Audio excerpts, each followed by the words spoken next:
তো সেদিন ভাইভাতে একটা স্টুডেন্টকে আমি প্রশ্ন করলাম, ফ্র্যাঙ্ক স্টার্লিং ল সম্বন্ধে জানো? স্টুডেন্টটি বলল, না স্যার জানি না। তা আমি বললাম, আচ্ছা ঠিক আছে, তাহলে ফ্র্যাঙ্ক ল্যাম্পার্ড বা রহিম স্টার্লিং নামটা কি শুনেছো? সে বলল, না স্যার, সেটাও আমি শুনিনি।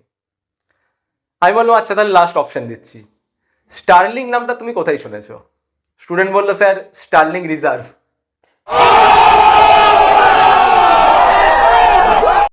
ওকে, তাহলে আজকে আমরা আলোচনা করব ফ্র্যাঙ্ক স্টার্লিং ল সম্বন্ধে।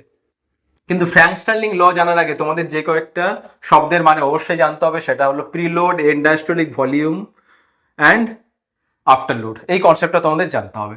তাহলে তার আগে দেখে নিই, এটা কি একটা হার্টের image. This is the right ventricle, right atrium, right ventricle, left atrium, left ventricle, এবং কি হচ্ছে লেফট ভেন্ট্রিকল থেকে ব্লাডটা পাম্প আউট হয়ে অ্যাওটা দিয়ে গোটা বডিতে ব্লাডটা ডিস্ট্রিবিউশন হয়ে যায়, সিস্টেমিক সার্কুলেশনে চলে যায়। এই অবধি ক্লিয়ার? তাহলে ভেন্ট্রিকেলে যদি আলোচনা করি, ভেন্ট্রিকেলের কি হয়, একবার সিস্টল হয় এবং ডায়াস্টল হয়। সিস্টল হয়, ডায়াস্টল হয়। সিস্টলের সময় কি হয়, যে ব্লাডটা ছিল রাইট ভেন্ট্রিকেলে, যে ব্লাডটা সেটা কোথায় চলে যায়, সেটা পালমোনারি আর্টারি দিয়ে করে লাংসে চলে যায়, এবং লেফট ভেন্ট্রিকেলে যে ব্লাডটা থাকে সেটা অ্যাওটা দিয়ে করে গোটা বডিতে ছড়িয়ে পড়ে। ওকে, তাহলে ভেন্ট্রিকেলের কি হচ্ছে, একবার সিস্টল হচ্ছে এবং ডায়াস্টল হচ্ছে। এই অবধি ক্লিয়ার? ওকে, তাহলে প্রিলোড কি? প্রিলোড মানে হচ্ছে a load acting on the muscle of heart before it start to contract. অর্থাৎ এমন একটা লোড যেটা কোথায় পড়ছে, হার্টের মাসেলের লোডটা পড়ছে। কখন পড়ছে? Before it start to contract. Start to contract মানে সিস্টোল শুরু হওয়ার আগে এই হার্টের মাসেলে যে লোডটা পড়ছে সেটাকে বলছে প্রিলোড। কিন্তু প্রশ্ন হচ্ছে, এই লোডটা কে ফেলে? কার জন্য এই লোডটা বা প্রেশারটা ক্রিয়েট হয়? এই লোডটা তৈরি হয় আমার ভেন্ট্রিকেলে যে ব্লাডটা থাকে। ওকে, অর্থাৎ ভেন্ট্রিকেলে যে ব্লাডটা থাকে সেই ব্লাডটা হার্টের মাসেলে যে লোডটা দেবে বা যে প্রেশারটাকে দেবে সেটাকে বলা হচ্ছে প্রিলোড। এই অবধি ক্লিয়ার? এখন তাহলে একটা জিনিস ভাবো, যখন ডায়াস্টল হচ্ছে, ডায়াস্টল হচ্ছে মানে কি, ভেন্ট্রিকেলের প্রসারণ হচ্ছে। তাহলে ভেন্ট্রিকেলে যদি প্রসারিত হয় তাহলে কি হবে, ম্যাক্সিমাম অ্যামাউন্ট অফ ব্লাড কি হবে, তাহলে কি ব্লাডটা ধীরে ধীরে ধীরে ধীরে ধীরে ধীরে ভেন্ট্রিকেল আসতে থাকবে, এবং ভেন্ট্রিকেলের at the end of diastole, যখন ডায়াস্টলটা ম্যাক্সিমাম হয়ে যায়, যার পরেই ঠিক সিস্টল শুরু হবে, ওই সময় কি ব্লাড সব থেকে বেশি থাকে ভেন্ট্রিকেলে। অবধি ক্লিয়ার? অর্থাৎ at the end of diastole maximum blood is present inside the ventricle. ওকে, তাহলে ডায়াস্টল হয়ে গেলে এরপর কি হবে, সিস্টল হবে। তাহলে সিস্টল যখনই হবে কি হবে, ব্লাডটা আমার অ্যাওটা দিয়ে বেরিয়ে যাবে। তাহলে এক একটা সিস্টলে বা এক একবার পাম্পে কত অ্যামাউন্ট অফ ব্লাড বেরিয়ে যায় সেটা জানতে হবে। এক একটা পাম্প যে বিটটা হচ্ছে, এক একটা বিটে যে ব্লাডটা বেরো সেটাকে কি বলে, সেটাকে স্ট্রোক ভলিউম বলা হয়। তাহলে স্ট্রোক ভলিউমটা কত? স্ট্রোক ভলিউম হচ্ছে 70 ml। তাহলে স্ট্রোক ভলিউম মানে এক একটা বিটে 70 ml করে ব্লাড বেরিয়ে যায়। তাহলে এই যে এন্ড ডায়াস্টলিক ভলিউম বলেছিলাম, মানে at the end of diastole যে ম্যাক্সিমাম ব্লাডটা থাকে সেটাকে কি বলা হয়, end diastolic volume. The amount of blood present on heart at the end of diastole, এবং এই এন্ড ডায়াস্টলিক ভলিউমটা কি সব থেকে ম্যাক্সিমাম অ্যামাউন্ট অফ ব্লাড থাকে ভেন্ট্রিকেলে। তারপরে কি, তারপর সিস্টল শুরু হয়ে যায়, সিস্টল শুরু হলে ব্লাডটা বেরিয়ে যাবে। তাহলে এই এন্ড ডায়াস্টলিক ভলিউমটা কত? এন্ড ডায়াস্টলিক ভলিউম হয় 135 ml। অর্থাৎ ভেন্ট্রিকেলে maximum 135 ml amount of blood থাকতে পারে। তার বেশি ব্লাড থাকতে পারে, কেন, তারপরে গিয়ে সিস্টল শুরু হয়ে যায়, সিস্টল শুরু হয়ে 70 ml অফ ব্লাড বেরিয়ে যায়। তাহলে এবারে বলো, সিস্টলে যদি 70 ml অফ ব্লাড বেরিয়ে যায়, তাহলে at the end of systole, not at the end of diastole. At the end of diastole তো 130 ml ব্লাড থাকছে, 130 ml। তাহলে at the end of systole যখন ব্লাড 70 ml অফ ব্লাড বেরিয়ে গেছে, তাহলে কত অ্যামাউন্ট অফ ব্লাড থাকবে? তাহলে সেটা কত হবে, 135 মাইনাস 75। ওকে, তাহলে কত হচ্ছে, 65। তাহলে এই 65 অ্যামাউন্ট অফ ব্লাড যেটা থাকছে সেটা কোন মুহূর্তে থাকছে, at the end of systole. তার মানে এই 65 অ্যামাউন্ট অফ ব্লাডটাকে আমি কি বলতে পারি, এন্ড সিস্টোলিক ভলিউম, যার অ্যামাউন্টটা কত, 65 ml। এই অবধি ক্লিয়ার হয়েছে? তাহলে আমরা দুটো ভলিউম জানলাম, তিনটে ভলিউম জানলাম। এন্ড ডায়াস্টলিক ভলিউমের মানে জানলাম, কত অ্যামাউন্ট থাকে সেটা জানলাম। এন্ড সিস্টোলিক ভলিউমের মানে জানলাম, কত অ্যামাউন্ট অফ ব্লাড থাকে সেটা জানলাম। এবং স্ট্রোক ভলিউম কি এবং তার অ্যামাউন্টটা কত সেটা জানলাম। তাহলে সিস্টল হয়ে গেছে, at the end of systole কত অ্যামাউন্ট অফ ব্লাড রয়েছে, 65 অ্যামাউন্ট অফ ব্লাড কিন্তু এই মুহূর্তে রয়েছে হার্টের ভেন্ট্রিকেলের মধ্যে। এরপরে কি হবে, আস্তে আস্তে ডায়াস্টল শুরু হবে। তাহলে ডায়াস্টল শুরু হচ্ছে মানে কি, এই যে লেফট অ্যাট্রিয়াম যেটা ছিল সেখান থেকে ব্লাড আসা শুরু হবে। তাহলে সেখান থেকে কত এমএল ব্লাড আসবে, যে পরিমাণ ব্লাডটা স্ট্রোক ভলিউমে বেরিয়ে যায় সেই অ্যামাউন্ট অফ ব্লাডই তো এটা দিয়ে আসবে। তাহলে সেই অ্যামাউন্টটা কত, সেই অ্যামাউন্টটা হলো 70 ml, 70 ml। তাহলে ব্লাড ছিল 65 ml, আবার কত ব্লাড এলো, 70 ml ব্লাড এলো। তাহলে এখন টোটাল অ্যামাউন্ট অফ ব্লাড কত হলো, এখন টোটাল অ্যামাউন্ট অফ ব্লাড কত হলো, 65 প্লাস 70 মানে কত, 135। এবং এটাই কি হচ্ছে maximum amount of blood present at the end of diastole, অর্থাৎ এটাকেই বলা হচ্ছে এন্ড ডায়াস্টোলিক ভলিউম। কনসেপ্টটা বুঝতে পেরেছো? তার মানে বেসিক্যালি সহজ কথাই বলতে গেলে 70 ml অফ ব্লাড আসে লেফট এট্রিয়াম থেকে, 70 ml স্ট্রোক ভলিউমে বেরিয়ে যায়। এন্ড ডায়াস্টোলিক ভলিউমে কত ব্লাড থাকে, 135 ml, আর এন্ড সিস্টোলিকে কত থাকে, 65 ml। অর্থাৎ ভেন্ট্রিকেল কখনোই কিন্তু ব্লাডলেস থাকে না, মিনিমাম 65 ml অফ ব্লাড কিন্তু এখানে থাকে। তাহলে এটাকে যদি আমি এবারে দেখি, তাহলে এখানে সিস্টোল, তাহলে এখানে কি হচ্ছে, সিস্টোলের শুরুতে ম্যাক্সিমাম ব্লাড থাকে, তাই না? At the end of diastole বা at the beginning of systole maximum blood থাকে। এরপর কি হচ্ছে, সিস্টোল হচ্ছে ভেন্ট্রিকেলের ব্লাডটা কমে যাচ্ছে। ওকে, দেন আবার কি ডায়াস্টোল শুরু হচ্ছে, ডায়াস্টোল শুরু হলো মানে কি প্রসারিত হচ্ছে, মানে কি ব্লাড আসছে, তাহলে ডায়াস্টোলিকের সময় ব্লাড ভলিউম আবার বেড়ে যাচ্ছে। Okay, at the end of diastole maximum blood রয়েছে, তারপর কি আবার সিস্টোল শুরু হচ্ছে, আবার ব্লাড কমে যাচ্ছে, আবার ডায়াস্টোল শুরু হচ্ছে, আবার ব্লাড শুরু হবে, এটাই তো হচ্ছে। তার মানে ম্যাক্সিমাম ব্লাড কত থাকছে আমার, 135 ml, আর মিনিমাম ব্লাড ভেন্ট্রিকেলে কত থাকছে, 65 ml। এই অবধি ক্লিয়ার? 135 ml, 135 ml আর 65 ml। ওকে, তাহলে যদি বলা হয় ভেন্ট্রিকেলে সব থেকে মিনিমাম ব্লাড কখন থাকে, কখন থাকছে, at the end of diastole বা at the end of systole বা at the beginning of diastole. ভেন্ট্রিকেলে ম্যাক্সিমাম ব্লাড কখন থাকে, at the end of diastole অথবা at the beginning of systole. এই অবধি বুঝতে পেরেছো? ওকে, তাহলে এটা যদি বুঝতে পেরে গিয়ে থাকো, তাহলে প্রিলোড হচ্ছে, তাহলে প্রিলোডটা ম্যাক্সিমাম কখন থাকবে, ম্যাক্সিমাম ব্লাড যখন থাকে তখনই প্রিলোডটা ম্যাক্সিমাম থাকবে। অর্থাৎ ম্যাক্সিমাম ব্লাড যখন থাকবে, সেই ম্যাক্সিমাম ব্লাডটাই কি করবে, ভেন্ট্রিকেলের যে মাসেল রয়েছে, ভেন্ট্রিকেলের মাসেলে ম্যাক্সিমাম প্রেশারটা ক্রিয়েট করবে। তাহলে আমি যদি এভাবে বলি যে ভেন্ট্রিকেলের যে মাসেলটা রয়েছে, সেই মাসেলের প্রেশারটা কখন সব থেকে বেশি ক্রিয়েট হবে, যখন এখানে ম্যাক্সিমাম ব্লাড থাকবে। ম্যাক্সিমাম ব্লাড কখন থাকে, ম্যাক্সিমাম ব্লাড কোন পয়েন্টগুলোতে ছিল, maximum blood at the end of diastole, at the end of diastole, at the end of diastole. তার মানে আমি বলতে পারি at the end of diastole হার্টে কিন্তু হার্টের ভেন্ট্রিকেলের যে মাসেল ফাইবার আছে তাতে ম্যাক্সিমাম প্রেশারটা থাকে at the end of diastole. তারপর তো সিস্টোল শুরু হয়ে যায়, ব্লাড কমে যায়, ব্লাড কমে গেলে কি হয়ে যাবে, আর ভেন্ট্রিকেল ফাইবারে ম্যাক্সিমাম প্রেশারটা থাকবে না। ওকে, তাহলে এরপরে যদি আমি ধরলাম যে লেফট অ্যাট্রিয়াম থেকে 70 ml ব্লাড এসেছিল, 70 ml যদি না আসে, আমি ধরলাম লেফট অ্যাট্রিয়াম থেকে 90 ml ব্লাড এসেছে ডিউরিং ডায়াস্টোল। তাহলে at the beginning of diastole কত ব্লাড ছিল, 65 ml। এবারে লেফট অ্যাট্রিয়ামে 70 জায়গায় কত, লেফট অ্যাট্রিয়াম থেকে 70 বদলে কত ml ব্লাড এসেছে, 90 ml। তাহলে 65 প্লাস 90 ml, তাহলে at the end of diastole ব্লাডটা কত হবে, আর কিন্তু 135 হবে না, এখন কত হয়ে যাবে, 65 প্লাস 90 মানে কত হয়ে যাচ্ছে, 155 ml। অর্থাৎ এখন ব্লাডটা থাকছে 155 ml, 155 ml। কেন ম্যাক্সিমাম ব্লাড থাকলো, যেহেতু আমি ধরে নিলাম যে ভেনাস রিটার্নটা বেশি হয়েছিল, এবং যে কারণে 70 জায়গায় 90 ml ব্লাড এসেছিল, এবং তাহলে ম্যাক্সিমাম ইন্ডাস্ট্রিয়াল ভলিউম কত হলো, 155 ml। এখন তাহলে তোমরা বলো যে যখন 135 ml ব্লাড থাকে তখন ভেন্ট্রিকেলের উপর প্রেশারটা বেশি ক্রিয়েট হয়, নাকি যখন 155 ml ব্লাড থাকে তখন ভেন্ট্রিকেলের উপর প্রেশারটা বেশি ক্রিয়েট হয়, কখন হয়, যখন ম্যাক্সিমাম ব্লাড থাকছে 155 ml। ওকে, তার মানে এখন যে প্রিলোডটা হবে, এই প্রিলোডটা কি, এই প্রিলোডের থেকে বেশি হবে। প্রিলোড কি বলেছিলাম, এই load acting on the muscle of heart before it start to contract. তার মানে ম্যাক্সিমাম যত বেশি ব্লাড আসবে তত প্রিলোড বেশি হবে। ব্যাপারটা বোঝা গেছে? ওকে, এইবারে তাহলে আরেকটা জিনিস তোমাকে জানতে হবে, end diastolic volume. End diastolic volume কার সাথে সমানুপাতিক বা কার সাথে proportional, end diastolic fibre length.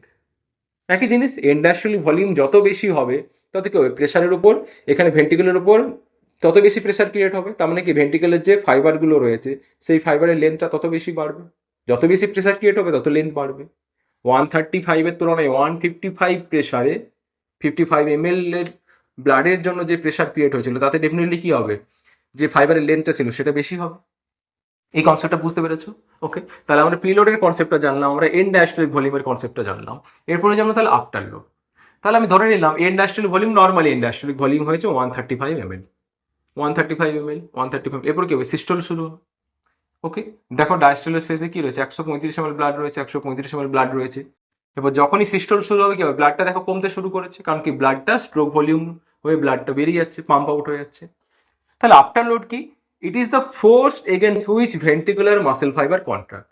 তাহলে at the end of diastole হয়ে গেছে, সিস্টোল শুরু হবে। যখনই সিস্টোল শুরু হবে কি হবে? যখনই সিস্টোল শুরু হচ্ছে, এই যে অ্যাওটা রয়েছে, অ্যাওটা কি করে এদিকে একটা প্রেসার ক্রিয়েট করে থাকে, এবং যে প্রেসারের থেকে ভেন্ট্রিকুলার প্রেসারটা বেশি হতে হবে, তাহলেই কি হবে? ব্লাডটা পাম্প আউট হয়ে বেরোবে। অর্থাৎ এই পাশে যে প্রেসারটা ক্রিয়েট হচ্ছে তার তার তুলনায় যদি ভেন্ট্রিকুলার প্রেসারটা কম থাকে, তাহলে কিন্তু ব্লাড এটা দিয়ে বেরোতে পারবে না। এখন প্রশ্ন হচ্ছে, ব্লাড এটা দিয়ে বেরোচ্ছে না কেন, লেফট এট্রিয়ামে যাচ্ছে না কারণ? কারণ কি এখানে তো ভালভ রয়েছে, এই ভালভগুলো তো ক্লোজ হয়ে যায় at the beginning of systole. তাহলে কি জানলাম? ভেন্ট্রিকুলার মাসলটা যে ফোর্সের এগেনস্টে কন্ট্যাক্ট করছে সেটাকেই বলছে আফটার লোড। ওকে, তাহলে এই আফটার লোড কার উপর ডিপেন্ড করে? ধরে নিলাম এই যে ভেসেলগুলো ছিল, এই ভেসেলগুলো যদি ন্যারো হয়ে যায়, এই ভেসেলগুলো বা অ্যাওটাগুলো যদি ন্যারো হয়ে যায়, তাহলে অ্যাওটা যদি ন্যারো হয়ে যায়, তাহলে কি ব্লাড স্ট্রোক ভলিউম কি হবে? ব্লাডটা কি ইজিলি পাম্প আউট হতে পারবে? হতে পারবে না। কারণ কি? ভেসেল ন্যারো হয়ে গেছে। মানে ভেসেল যদি ন্যারো হয়ে যায়, সেটাকে কি বলা হয়? সেটা one type of peripheral resistance. তার মানে পেরিফেরাল রেজিস্ট্যান্স যদি বেড়ে যায় due to the narrowing of the arteriole বা ভেসেলস, কনসেপ্টটা জেনে রাখো। তাহলে এখানে কি হলো? পেরিফেরাল রেজিস্ট্যান্স বেড়ে গেছিল, কারণ এখানে কি ভেসেলগুলো ন্যারো হয়ে গেছিল। তাহলে পেরিফেরাল রেজিস্ট্যান্স যদি বাড়ে, তাহলে ডেফিনেটলি কি হবে? হার্টকে আরো বেশি প্রেশার দিতে হবে ওই ব্লাডটাকে পাম্প আউট করার জন্য। ক্লিয়ার হয়েছে? তাহলে হার্টটাকে যদি বেশি প্রেশার ক্রিয়েট করতে, তার মানে কি আফটার লোড বেশি হবে। ব্যাপারটা বোঝা গেছে? তার মানে বলতে পারি আফটার লোড বেসিক্যালি কার উপর ডিপেন্ড করছে? পেরিফেরাল রেজিস্ট্যান্স উপরে। বা আমি বলতে পারি এই আফটার লোডটা কার উপর ডিপেন্ড করছে? আমার এখানে যে ভেসেলটা রয়েছে, যে লুমেনের ডায়ামিটার রয়েছে, তার লুমেন যেটা রয়েছে তার ডায়ামিটারের উপরে ডিপেন্ড করছে। ওকে, তাহলে আমি যেটা বলতে পারি সেটা হচ্ছে cardiac output inversely proportionate with the after load. Clear? অর্থাৎ আফটার লোড যত বেশি হবে, তত কি হবে? কার্ডিয়াক আউটপুট তত কম হবে। বা আফটার লোড যত কম হবে, কার্ডিয়াক আউটপুট তত বেশি হবে। এটা আমি বলতে পারি। ক্লিয়ার? ওকে, এখন তাহলে প্রশ্ন হচ্ছে এক্সারসাইজ করার সময় কি হয়? এক্সারসাইজ করার সময় আমরা যখন এক্সারসাইজ করছি, তার মানে কি আমাদের যে মাসেলগুলো রয়েছে, স্কেলেটাল মাসেল রয়েছে, সেখানে কি হচ্ছে? সেখানে অনেক সেই মাসেলের এক্সারসাইজ হচ্ছে, মানে কি মাসেলে বেশি পরিমাণ নিউট্রিশন আসতে হবে, বেশি পরিমাণ অক্সিজেন আসতে হবে। এবং বেশি পরিমাণ অক্সিজেন আসতে হবে মানে কি বেশি পরিমাণ ব্লাড আসতে হবে। এবং ব্লাড তখনই বেশি পরিমাণ আসবে, হিউজ অ্যামাউন্ট অফ ব্লাড আসবে তখনই যখন কি হবে? কার্ডিয়াক আউটপুট বেশি হবে। তার মানে এক্সারসাইজের সময় কার্ডিয়াক আউটপুটটা বেশি হতেই হবে। তাহলে হচ্ছে এক্সারসাইজের সময় কার্ডিয়াক আউটপুট কেন বেশি হয়, কি কারণে বেশি হয়? যখনই এক্সারসাইজ হয়, এক্সারসাইজে কি এই যে ভেসেলগুলো ছিল, ভেসেলগুলো কি হয়ে যায়? ডাইলেট হয়ে যায়। এক্সারসাইজের সময় কি হয়? যে ভেসেলগুলো ছিল, ভেসেলগুলো ডাইলেট হয়ে যায়। তাহলে ভেসেল যদি ডাইলেট হয়ে যায়, তার মানে কি হবে? পেরিফেরাল রেজিস্ট্যান্সটা কি হবে? পেরিফেরাল রেজিস্ট্যান্সটা কমে যাবে। কারণ ন্যারোর জন্য পেরিফেরাল রেজিস্ট্যান্স বেড়ে গেছিল, ডাইলেট হওয়া মানে পেরিফেরাল রেজিস্ট্যান্সটা কমে যাবে। Decrease peripheral resistance. তাহলে পেরিফেরাল যদি রেজিস্ট্যান্স কমে, তাহলে ডেফিনেটলি কি আফটার লোডের কি হবে? আফটার লোড বাড়বে না কমবে? আফটার লোডটা কমে যাবে। ওকে, তাহলে এই আফটার লোডটা কমে যাচ্ছে, মানে হার্টটা খুব সহজেই পাম্প করে ব্লাডটা কি করে দিচ্ছে? পাম্প আউট করে দিতে পারছে। কারণ কি পেরিফেরাল রেজিস্ট্যান্স কমে গেছে। তাহলে আফটার লোড যদি কমে যাচ্ছে, তার মানে কি হবে? কার্ডিয়াক আউটপুট বাড়বে। কারণ আফটার লোড আর কার্ডিয়াক আউটপুট কি বলেছিল? Inversely proportionate. বোঝা যাচ্ছে? তাহলে কার্ডিয়াক আউটপুট বাড়া মানে কি বেশি পরিমাণ অক্সিজেন কোথায় যাবে? মাসেলে যাবে। এবং এই জন্য কি আমরা আরো মোর এক্সারসাইজ করতে পারবো। ওকে, তাহলে এই জিনিসটা আমরা জানলাম। এরপরে জানবো তাহলে ফ্র্যাঙ্ক স্টার্লিং লটাকে। এবারে আসল মেন পয়েন্টে আসি। ফ্র্যাঙ্ক স্টার্লিং ল বলছে within physiological limit the force of contraction proportionate initial length of the muscle fibre. তার মানে একটা ফিজিক্যাল লিমিটের মধ্যে এই যে ভেন্ট্রিক্যাল মাসেল ফাইবারের যে কন্ট্রাকশন হচ্ছে বা যে ফোর্স অফ কন্ট্রাকশনটা হচ্ছে, সেটা কার উপর ডিপেন্ড করে? Initial length of the muscle fibre. অর্থাৎ এই মাসেল ফাইবারের লেন্থটা যত হবে, ইনিশিয়াল লেন্থটা যত হবে, ফোর্স অফ কন্ট্রাকশনটাও তত বেশি হবে। আর এই মাসেল ফাইবারটা কার উপর ডিপেন্ড করছিল? মাসেল ফাইবারটা ডিপেন্ড করছিল এখানে যে পরিমাণ এন্ড ডায়াস্টোলিক ভলিউমটা ছিল, তাই না? তাহলে এন্ড ডায়াস্টোলিক ভলিউম যত হবে, তার মানে আমি বলতে পারি এন্ড ডায়াস্টোলিক ভলিউম যত হবে, নর্মালি কত 135 ml থাকার কথা, তার থেকে বেশি যদি হয়ে যায় তাহলে কি হবে? মাসেল ফাইবারের লেন্থটা বেড়ে যাবে। এবং মাসেল ফাইবারের লেন্থ যদি বাড়ে, তাহলে কি হবে? ফোর্স অফ কন্ট্রাকশনও বাড়বে। আবার এন্ড ডায়াস্টোলিক ভলিউম যদি 135 ml এর যদি কম থাকে, তাহলে কি হবে? মাসেল ফাইবারের লেন্থটাও কম হবে। এবং মাসেল ফাইবারের লেন্থটা কম হলে কি ফোর্স অফ কন্ট্রাকশনটাও কম হবে, স্ট্রোক ভলিউমটাও কম হবে। মানে সিম্পল কথা যে এই যে বললাম 70-এর জায়গায় 90 ml অফ ব্লাড যদি চলে আসে, তাহলে কত? এন্ড ডায়াস্টোলিক ভলিউম কত হয়ে যাওয়ার কথা? 155 হয়ে যাওয়ার কথা। তাহলে 155 হয়ে গেলেও কিন্তু কি করবে, তাহলে ভেন্ট্রিকেলের যে মাসেল ফাইবার লেন্থটা ছিল লেন্থটা বেড়ে যাবে, লেন্থটা বেড়ে যাওয়ার জন্য স্ট্রোক ভলিউম 70-এর জায়গায় আরো বেশি হয়ে যাবে। কেন বেশি হতে হবে? নাহলে কি হবে, নাহলে তো ম্যাক্সিমাম নাকি প্রত্যেকবারই অ্যামাউন্ট অফ ব্লাড আসতে থাকবে এবং সেখানে অ্যাকুমুলেট হতে থাকবে। সেই অ্যাকুমুলেশন যাতে এখানে না হয়, বেশি ব্লাড যদি আসে ভেন্ট্রিকেলে, সেই বেশি ব্লাডেই যাতে পাম্প আউট হয়ে বেরিয়ে যায়, এই জন্য এই ফ্র্যাঙ্কস্টার্লিং লটা দরকার। তার মানে দেখো কি বলছে, greater the preload greater the force of contraction. Okay, মানে প্রিলোড যত বেশি হবে ফোর্স অফ কন্ট্রাকশন তত বেশি হবে। অর্থাৎ এটাকে যদি আমি গ্রাফে রিপ্রেজেন্ট করি, দেখো প্রিলোড যত বাড়ছে ফোর্স অফ কন্ট্রাকশন ঠিক সেমভাবেই বাড়ছে। প্রিলোড বাড়ছে ফোর্স অফ কন্ট্রাকশন বাড়ছে, প্রিলোড বাড়ছে ফোর্স অফ কন্ট্রাকশন বাড়ছে। বাট এই পয়েন্টে আসার পরে দেখো প্রিলোড বাড়লেও কিন্তু ফোর্স অফ কন্ট্রাকশনটা কমে যাচ্ছে। তার মানে এই পয়েন্টটা হচ্ছে ফিজিওলজিক্যাল লিমিট। এই ফিজিওলজিক্যাল লিমিট যদি ক্রস করা যায় তখন কিন্তু ফ্র্যাঙ্কস্টার্লিং লটা অ্যাপ্লিকেবল হবে না। মানে তখন প্রিলোড যতই বাড়ুক না কেন, মানে যতই ব্লাড আসুক না কেন, আমার ফোর্স অফ কন্ট্রাকশন কিন্তু বাড়বে না। অর্থাৎ ব্লাডটা কিন্তু তখন ভেন্ট্রিকেলে অ্যাকুমুলেটেড হয়ে যাবে, তখন কিন্তু আর স্ট্রোক ভলিউম বাড়ানোর মাধ্যমে ব্লাডটা কিন্তু আর বেরিয়ে যেতে পারবে না। এটা বোঝা গেছে? তাহলে what are the application of this Frank Starling law? তাহলে ফ্র্যাঙ্কস্টার্লিং লর একটা অ্যাপ্লিকেশন যদি আমি দেখি, দেখো লেফট ভেন্ট্রিকুলার যদি ফেলিওর হয়, অর্থাৎ এই যে ভেন্ট্রিকেল যেটা রয়েছে, লেফট ভেন্ট্রিকুলার আউটপুট নর্মালি কত আউটপুট হচ্ছে 70 ml। এবার ধরে নিলাম 70 ml এর জায়গায় আউটপুট কত হচ্ছে 60 ml, অর্থাৎ 10 ml করে কম আউটপুট হচ্ছে। তাহলে 10 ml করে যদি কম আউটপুট হয়, তাহলে বলো তো এবারে এন্ড সিস্টোলিক ভলিউম কত হবে? নর্মালি ছিল 65, তাহলে এখন এন্ড সিস্টোলিক ভলিউম কত হবে? 65 হবে না। কারণ কি 10 ml অফ ব্লাডটা এখানে কি অ্যাকুমুলেট হয়ে যাচ্ছে, সে যে কারণ সেটা তো আর স্ট্রোক ভলিউম 70-এর থেকে কমে 60 হয়ে গেছে। তাহলে এখন এন্ড সিস্টোলিক ভলিউম কত হবে? 65 প্লাস 10, 75 ml। ক্লিয়ার? তাহলে এন্ড সিস্টোলিক ভলিউম যদি হয়ে যায় 75 ml, এখান দিয়ে কত ব্লাড আসছে? নর্মালি কত কত অ্যামাউন্ট অফ ব্লাড আছে লেফট এট্রিয়াম দিয়ে? 70 ml ব্লাড। তাহলে আবার 70 ml ব্লাড এসেছে, অলরেডি কত ব্লাড রয়েছে? 75। তাহলে 75 প্লাস 70 যদি করি তাহলে কত দাঁড়াচ্ছে আমার? 145 ml of blood present after the end diastolic volume. Normally end diastolic ভলিউমে কত ব্লাড থাকার কথা ছিল? 135, এখানে কত থাকছে? 145 ml। তাহলে 10 ml অফ ব্লাড কিন্তু এক্সট্রা থাকছে আফটার এন্ড ডায়াস্টোলিক ভলিউম, অর্থাৎ এন্ড ডায়াস্টোলিক ভলিউমে 10 ml অফ ব্লাড কিন্তু আমার এক্সট্রা থেকে যাচ্ছে। ওকে, তাহলে এই যে এক্সট্রা অ্যামাউন্ট অফ ব্লাডটা থাকার জন্য কি হবে? মাসেল ফাইবারের ওপরে যে প্রেসারটা ক্রিয়েট হবে সেটা কি বেশি ক্রিয়েট হবে, বা প্রিলোডটা বেশি হবে? এবং এক্সট্রা প্রেসার ক্রিয়েট হওয়ার জন্য এখন যে ফোর্স অফ কন্ট্রাকশনটা হবে, সেই ফোর্স অফ কন্ট্রাকশন নর্মালি যে ফোর্স অফ কন্ট্রাকশন তার থেকে বেশি হবে। তাহলে তার থেকে যদি বেশি হয়, তাহলে এখন স্ট্রোক ভলিউম কি 60 তো হবে, তার থেকেও বেশি হবে 70 এবং তার থেকেও বেশি হবে, কারণ এই এক্সেসিভ অ্যামাউন্ট অফ ব্লাডটাকে পাম্প আউট করে বের করে দিতে হবে। ওকে, তার মানে এটা কি কম্পেনসেশন অফ হার্ট ফেলিয়ার, অর্থাৎ হার্ট ফেলিয়ার হয়ে গেলেও বডির ইনিশিয়ালি প্রথম দিকে কোনো প্রবলেম হয় না, কারণ হার্টটা কি করে কম্পেনসেটরি মেকানিজমের মাধ্যমে এক্সট্রা অ্যামাউন্ট অফ ব্লাডটাকে পাম্প আউট করে বের করা দেয়। ক্লিয়ার? এরপর আরেকটা কনসেপ্ট জানবো। ধরো একজন পার্সন সুপাইন পজিশনে রয়েছে, সুপাইন পজিশনে রয়েছে মানে শুয়ে রয়েছে, ধরো এই পাশে হেড রয়েছে, তার এই পাশে পা রয়েছে, এইভাবে হাত রয়েছে, এবং এখানে কি রয়েছে? তার হার্ট রয়েছে। তাহলে যখন সুপাইন পজিশনে থাকে তখন কি হয়? সুপাইন পজিশন থেকে যখন ইরেক্ট পোস্টারে চলে যায়, হঠাৎ শুয়ে ছিল হঠাৎ করে দাঁড়িয়ে গেল, তাহলে শুয়ে ছিল যদি দাঁড়িয়ে যায় তাহলে কি হবে? ভেনাস রিটার্ন বাড়বে না কমবে? অর্থাৎ এই হার্টে যে অ্যামাউন্ট অফ ব্লাডটা আসছিল রাইট এট্রিয়ামে, সেই ভেনাস রিটার্নটা বাড়বে না কমবে? যখন সুপাইন পজিশনে ছিল তখন কিন্তু কোনো গ্র্যাভিটি কাজ করছিল না, কিন্তু যখন স্ট্যান্ডিং পজিশন হয়ে গেল তখন কি হবে? যে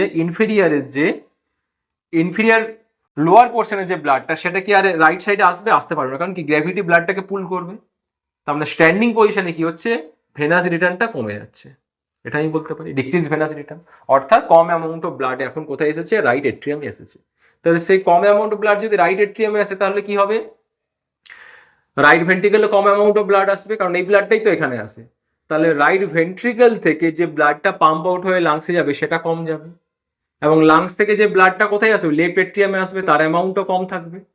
এবং লেফট এট্রিয়াম থেকে লেফট ভেন্ট্রিকেলে যে ব্লাডটা আসবে সেই অ্যামাউন্টটাও কম থাকবে।